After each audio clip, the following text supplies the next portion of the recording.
Hey YouTubers, this is Steve. This week I have for you my second of my TAURUS revolvers. This is basically the Raging Bull 44 mag. They make this in two flavors, the 44 mag and the 455 Casull. But this particular model that I have is the 44 mag.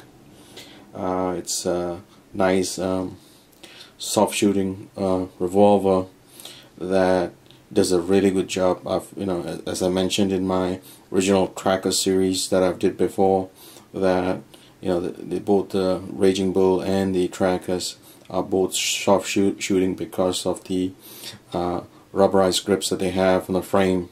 So resonance from firing the 44 Magnum does not come back through your hands as much as having the regular traditional back ridge that's open on most Smith & Wesson grips, right?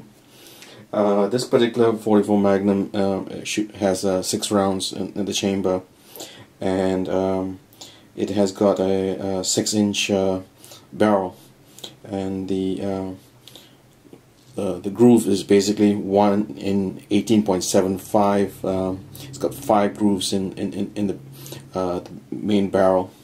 You can shoot it both in the double action and single action. I'm going to now show you basically what it looks like closer up. It's got a matte finish to the frame and the main body here, the barrel and the main body. It's got a, let's see this, take that out for a second. The front sight, in actual fact, is just a blade, black blade. The rear is also a blade, but it has got adjustable, so you can adjust it for both the windage and elevation. It's got 2 openings. The standard revolver is opening here in the back, and this particular revolver also has another latch in the front, so you need to do both at the same time. Both the front and the back at the same time. So this back, the front latch down to get the cylinder opened up. It's a very nicely built revolver.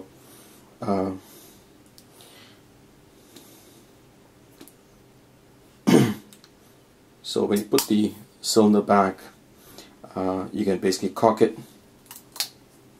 and then shoot it as a single action, or you can basically do a complete double action.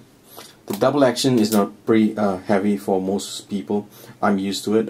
It's a 14-pound double action, but if you're basically doing it a single action, it's pretty light. I would say basically approximately around 4 pounds for the single action release.